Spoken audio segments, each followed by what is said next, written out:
प्रिय छात्रों, आज हम कक्षा 8 के लिए अभ्यास 5.3 लेकर के आए हैं, जिसमें कुछ प्रश्न दिए हुए हैं।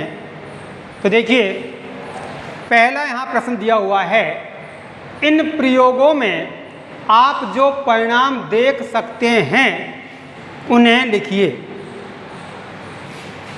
नंबर 1 पहला है पहिए को घुमाना। यहाँ पर एक पहिया दिया हुआ है, इसमें 5 त्रिज्यखंड बने हुए हैं, 1 2 3 4 5। तो इसमें कितने परिणाम हैं?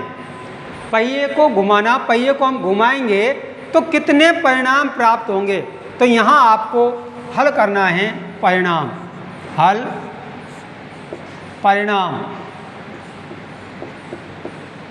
इस पहिए को घुमाया जाता है तो आपको कितने परिणाम प्राप्त होते हैं? तो यहाँ परिणामों की संख्या आपको बतानी है, कौन कौन से परिणाम यहाँ प्राप्त होंगे वो बताना है। तो परिणाम, यदि इस पहिए को हम घुमाते हैं, मान लो यहाँ हमने तीर का निशान लगा दिया और इस पहिए को नुकुर घुमाते हैं, तो ये कहाँ रुकेगा? सी पे भी रुक सकता है, डी पर भी रुक सकता है, ए पर भी रुक सकता है, ए पर भी रुक सकता है, बी पर रुक सकता है। तो परिणाम हो गया ए बी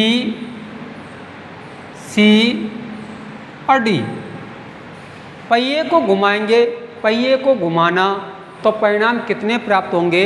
परिणाम ए भी प्राप्त हो सकता है, बी भी प्राप्त हो सकता है, सी भी प्राप्त हो सकता है, डी भी प्राप्त हो सकता है। आप अब 2 बार ए नहीं लिखोगे, क्योंकि ए आ तो गया, चाहे इस पे रुको चाहे इस पे रुको, बात वही है। तो परिणाम तो ए ही आना है, तो केवल परिणाम पूछा है, ठीक है। इसी प्रकार इसी में भी है, 2 सिक्कों को एक साथ उछालना। आप जानते हो सिक्के को हम उछालते हैं तो सिक्के में 2 परिणाम होते हैं, चित्त और पट, हेड और टेल। क्या होते हैं? सिक्के में 2 पहलू होते हैं, हेड एंड टेल, चित्त और पट। तो जब सिक्के को उछाला जाता है तो 2 में से एक ही परिणाम आएगा, या तो हेड ही आएगा या टेल आएगा। तो यहाँ जब 2 सिक्कों को एक साथ उछाला जाएगा तो कौन कौन से परिणाम होंगे? तो उत्तर देखिए, परिणाम। जब दोनों सिक्कों को उछाला जाता है तो हेड हेड भी आ सकता है, एच एच। दोनों में क्या आ सकता है? दोनों सिक्के हेड की तरफ से खुले हुए, हेड हेड, या फिर दोनों टेल टेल, टेल टेल भी परिणाम आ सकता है, या फिर हेड टेल। क्या आ सकता है? एक का हेड और एक का टेल, या फिर टी एच, टेल हेड। तो कुल कितने परिणाम होंगे? 4, head head, tail tail T T, H T head tail, T H tail head. जब 2 सिक्कों को एक साथ उछालेंगे तो हमारे पास में 4 परिणाम प्राप्त होते हैं, ठीक है। Head head, tail tail, head tail और टेल हेड। और एक सिक्के को उछालेंगे तो 2 परिणाम प्राप्त होंगे, या तो हेड प्राप्त होगा या टेल प्राप्त होगा। यह आपका पहला क्वेश्चन हो जाता है। इसके बाद में देखिए प्रश्न 2। प्रश्न 2, जब एक पासे को फेंका जाता है तब निम्नलिखित प्रत्येक घटना से प्राप्त होने वाले परिणामों को लिखिए। जब एक पासे को फेंका जाता है तो प्राप्त होने वाले परिणाम, पासा होता है और पासे में कुल कितने परिणाम होते हैं इस बात को हम जानते हैं। पासा जिसमें 6 परिणाम होते हैं, तो कुल परिणाम होते हैं पासे में 6। कौन कौन से? 1 2 3 4 5 और 6। आपने लूडो खेल खेला होगा, चौकुटा एक घनाकार, एक छोटा सा घन होता है, उसको हम डालते हैं तो उन 6 परिणाम में से आता है, 1 आ जाए, 2 आ जाए, 5 आ जाए, 6 आ जाए, हैं? तो ये परिणाम होते हैं। तो कुल परिणाम होते हैं हमारे पास में, पासे में 6 परिणाम। कितने परिणाम होते हैं? 6। 1 2 3 4 5 6। अब यहाँ आपसे पूछा है एक अभाज्य संख्या, तो उत्तर क्या होगा आपका? उत्तर अभाज्य संख्या कौन कौन सी अभाज्य संख्या होती है? 2, 3 और 5। एक अभाज्य संख्या तो 2, 3, 5 ये होती है अभाज्य संख्या। तो परिणाम कुल कितने हैं? 6। प्राप्त कितने हो रहे हैं? 3। 1, 2, 3 बराबर 3/6। 6 एकम 3 एकम 3 और 3 दूनी 6, तो 1/2 परिणाम आपको प्राप्त होगा इसका। एक अभाज्य संख्या नहीं। अब अभाज्य संख्या कौन कौन सी नहीं है? 1 अभाज्य संख्या नहीं है, 4 और 6 ये अभाज्य संख्या नहीं है। आप यहाँ कहोगे 1, 2 मान लो चांस को, ठीक है, क्योंकि भाज्य संख्या तो 2, 4, 6, 8, 10 अभाज्य संख्या 1, 3, 5, तो आप कोई से भी सिस्टम से मान लेंगे। यहाँ इसमें लिखना चाहो तो एक अभाज्य संख्या तो 1 लिख लो यहाँ जगह। चलो 1, 3, 5, 1, 2, 3, 3 बटे कुल परिणाम 6, तो 3 एकम 3, 3 दूनी 6, 1/2। एक अभाज्य संख्या नहीं, चलो यहाँ कर देते हैं 2, 2, 4, 6 ये अभाज्य संख्या नहीं है। कितने परिणाम हो गए? 1, 2, 3, तो ये कितने हो गए? यहाँ 3 और कुल परिणाम कितने हैं? 6। 3 एकम 3, 3 दूनी 6 बराबर 1/2। प्रत्येक घटना से प्राप्त होने वाले परिणामों को लिखिए आप। तो परिणाम 1, 3, 5 प्रायिकता क्या हो जाती है? 3/6, 1/2। एक अभाज्य संख्या नहीं, 2, 4, 6 ये अभाज्य संख्या नहीं है। तो कुल कितने हो गए? 3 और कुल परिणाम कितने हैं? 6, तो 3/6 तो काट देंगे 1/2। 5 से बड़ी एक संख्या, कुल परिणाम 6 है, उनमें 5 से बड़ी कौन सी संख्या? एक ही तो है, 6। तो 5 से बड़ी एक संख्या बराबर 6। प्रायिकता क्या हो जाती है इसकी? 1 ये 1/6। अगर प्रायिकता पूछता है तो परिणाम बटे कुल परिणाम, घटना को बनाने वाले परिणाम बटे कुल परिणाम। तो 5 से बड़ी 1 ही है, 6, तो 1/6। 5 से बड़ी संख्या नहीं, तो उत्तर कौन सा हो जाएगा इसका? 5 से बड़ी संख्या नहीं होनी चाहिए। तो 1, 2, 3, 4 और 5 ये क्या हो जाएंगे? इसकी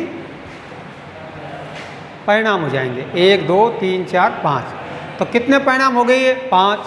5/6 प्रायिकता पूछता है तो 5/6, ठीक है। इसके बाद में देखिए प्रश्न 3, ज्ञात कीजिए ए का। प्रश्न 1, ए में सूचक के डी पर रुकने की प्रायिकता। ये आपको पहला जो प्रश्न दिया हुआ है उसमें एक ऐसा चित्र बना हुआ था, तो वो डी की प्रायिकता पूछ रहा है, डी की प्रायिकता क्या होगी। तो यहाँ परिणाम आपको बताने हैं, कुल परिणाम कितने हैं? 1, 2, 3, 4 परिणाम हैं, और डी पर रुकने की प्रायिकता क्या होगी? तो देखिए डी की कुल परिणाम हल, कुल परिणाम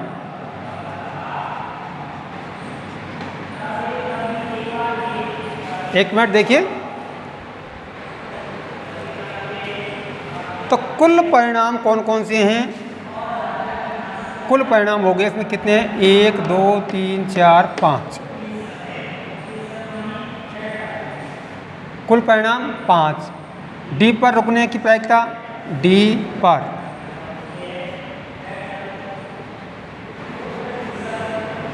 की प्रायिकता,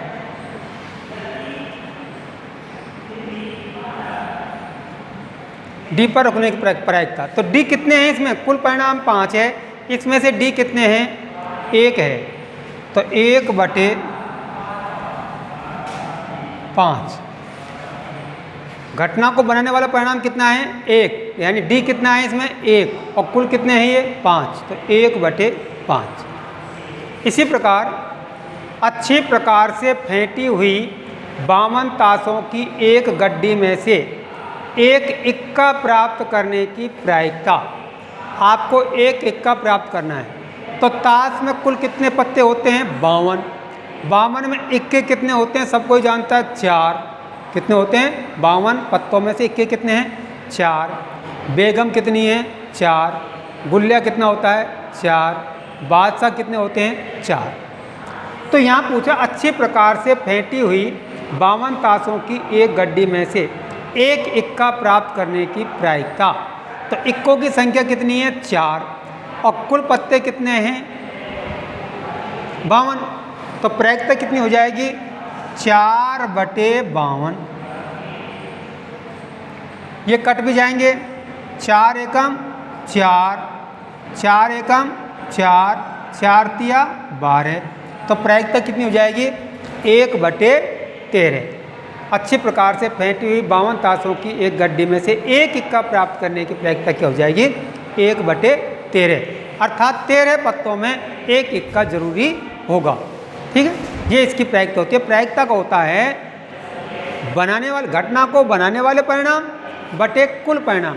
तो घटना को बनाने वाले परिणाम इक्का 4 और कुल परिणाम यानी कुल ताश के पत्ते कितने होते हैं? 52। 4/52। इनको सरल करने पर 1/13 प्राप्त हो जाएगा। ये अगला सवाल। इसके बाद में देखिए प्रश्न 3 का सी सवाल। देखिए एक लाल सेब प्राप्त करने की प्रायिकता।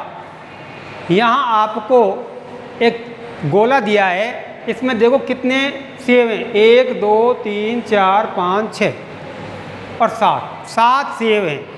तो लाल रंग के कितने हैं? कुल परिणाम तो कितने हैं इसमें? 7। कुल परिणाम क्या है? 7। और घटना को बनाने वाले परिणाम, घटना को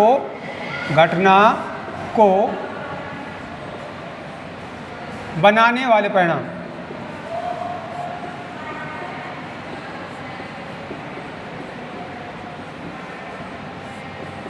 यानी घटना को बनाने वाले परिणाम कितने हैं? क्या? लाल सेब। लाल कितने हैं इसमें? रेड 1 2 3 4 बराबर 4।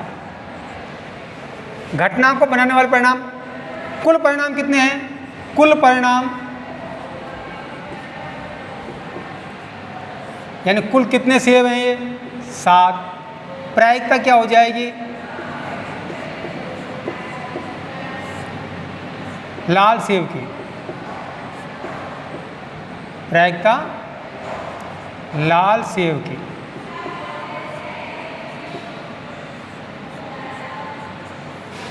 तो प्रायिकता घटना को बनाने वाले परिणाम 4 बटे कुल परिणाम 7 कटता है नहीं, तो 4/7। इसी प्रकार से प्रश्न नंबर 4 है 10 पृथक पर्चियों पर 1 से 10 तक संख्याएं लिखी हुई है। 10 पर्ची हैं, प्रत्येक पर 1 से 10 तक के अंक लिखे हुए हैं। एक पर 1 नंबर, दूसरी पर 2 3 4 5 6 7 8 9 10। उन सब पर्चियों को हम मिला देते हैं, किसी डब्बे में मिला देते हैं और बिना देखे उसमें से एक पर्ची निकालते हैं। तो देखिए क्या पूछ रहा है। बक्से में रखकर अच्छी प्रकार से मिला दिया जाता है। बक्से के अंदर से बिना देखे एक पर्ची निकाली जाती है। तो निम्नलिखित की प्रायिकता क्या होगी? संख्या 6 प्राप्त करना, यानी 6 संख्या यानी अंक आना चाहिए 6 का। तो 6 का अंक कितने पर्चियों पर लिखा हुआ है? एक पर तो लिखा हुआ है। और कुल परिणाम कितने हैं? 10 है। तो संख्या 6 प्राप्त करना। उत्तर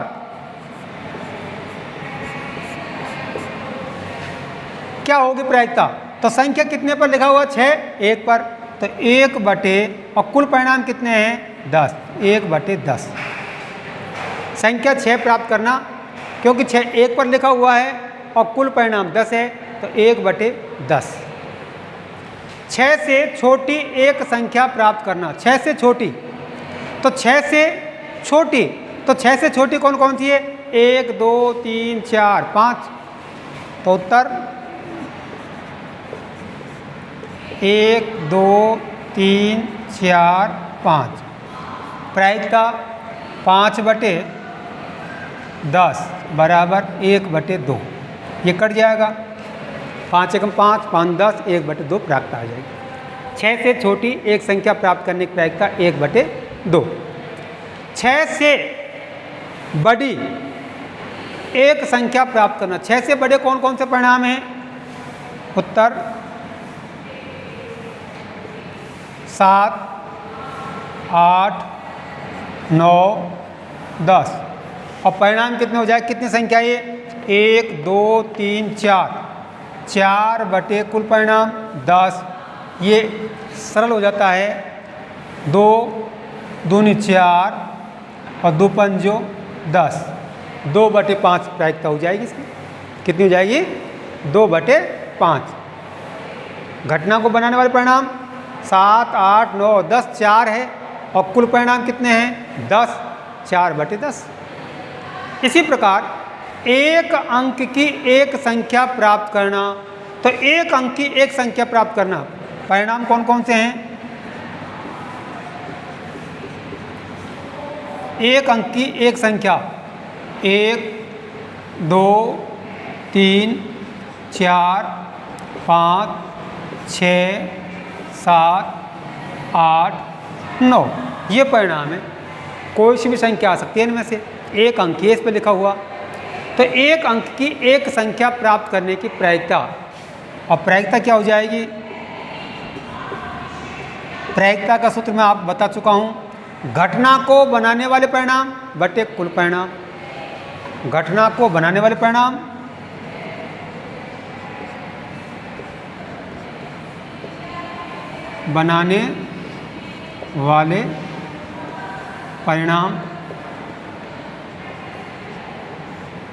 बटे कुल परिणाम।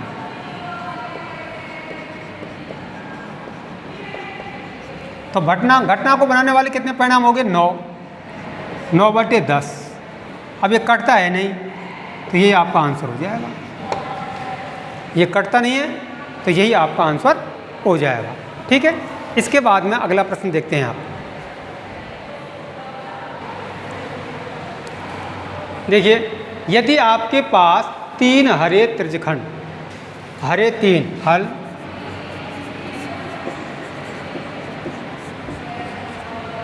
नीला एक नीला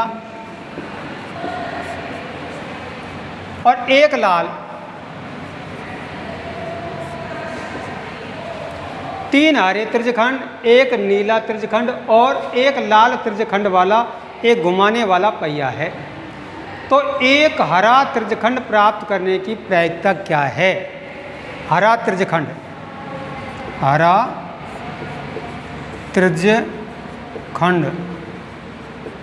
प्राप्त करने की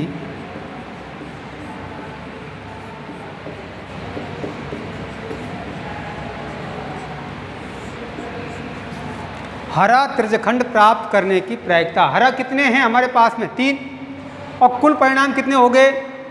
3 4 5, कुल परिणाम 5, यानी कि कुल परिणाम 5।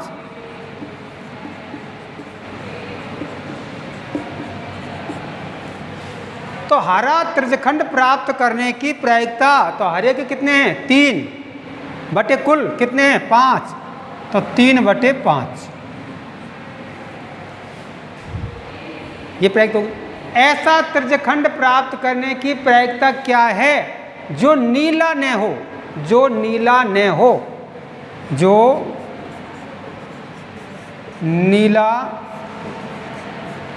हो, अब नीले नहीं है, कौन सा नहीं है? जो नीला न हो। कौन कौन सा नहीं है? 3 नहीं है और 1 है नहीं, 4 नहीं है। नीले रंग का तो 1 है और कुल परिणाम कितना है? 5। तो जो नीला ना है वो कितना रह गए? 4। तो 4/5 जो नीला न हो, जो नीले रंग का त्रिज्यखंड नहीं है, तो नीले रंग के नहीं है, 3 और 1 4 बटे कुल परिणाम 5। जो नीला न हो 4/5, ये इनकी प्रायिकता हो जाएगी। यहाँ आपको प्रायिकता भी लिखनी है, प्रायिकता, प्रायिकता जो नीला न हो 4/5। इसी अभ्यास के साथ और इसी प्रश्न के साथ आज का ये वीडियो संपूर्ण होता है। अगले वीडियो में हम आपके लिए नई प्रश्नावली के साथ उपस्थित होंगे, प्रेजेंट होंगे। तब तक के लिए धन्यवाद।